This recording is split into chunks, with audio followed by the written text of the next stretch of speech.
So, cups, drinking vessels, mugs, whatever you want to call them. Generally speaking, you want to work between 3/4 of a pound and 2 pounds. So a small teacup would be about 3/4 of a pound, and a large beer stein would be 2 pounds. In this case here, I have 3/4 of a pound. I like small cups, so that's what I'm making. So start with weigh out all of your pieces for sure, and then make a cylinder. We have just made 3 weeks of cylinders, so you should be on point with your cylinders. So you center it just like you would normally. You compress the base just like you would normally. Open up your bottom and set your diameter.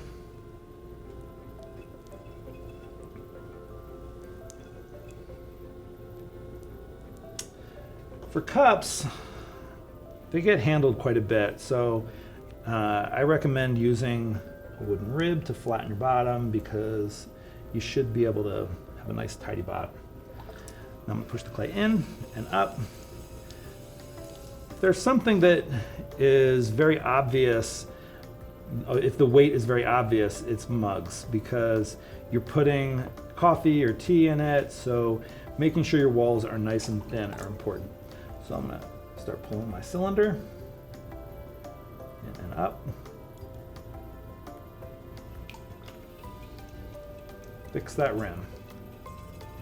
So my left hand is like this, my right hand is like this.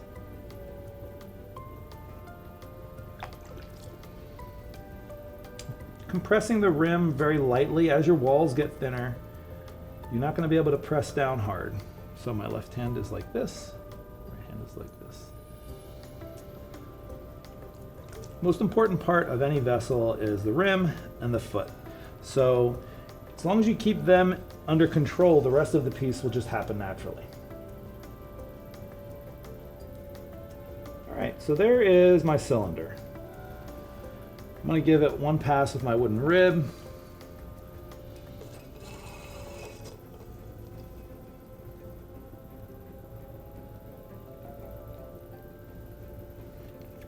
I'm starting to think about the shape of my rim.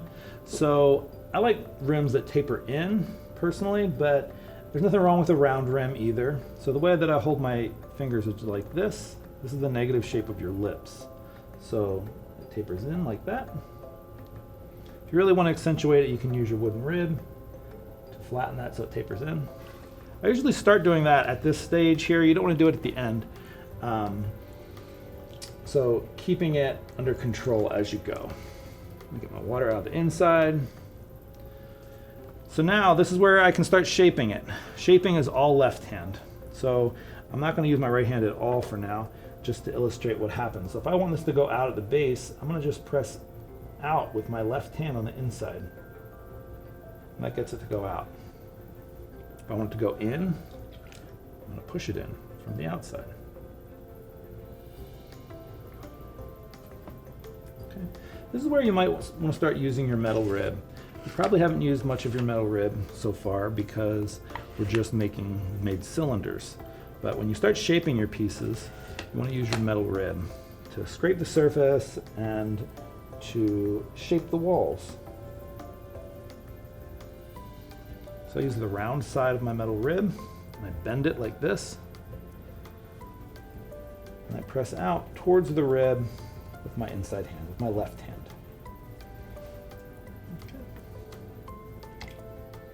A little bit of water on here because I want to make this opening a little bit skinnier. An S-curve is a really classic shape for a reason. An S-curve, they call it S-curve because it goes wide and then back in at the bottom. Just like an S.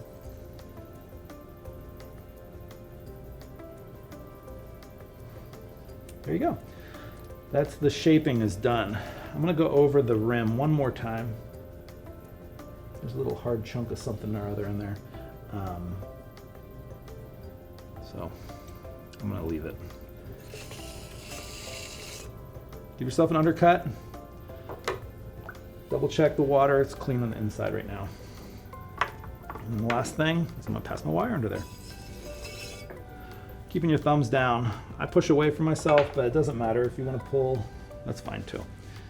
And you dry your hands, just like everything else. 1, 2, 3, twist and lift, and then place it on your board. And then we're gonna put handles on. You're gonna wait for it to get leather hard, and depending on the humidity and what time of day you're working, it may be tomorrow, it may be later on today. Timing is everything. You know, you didn't sign up for a ceramics class, you signed up for a class in patience and disappointment.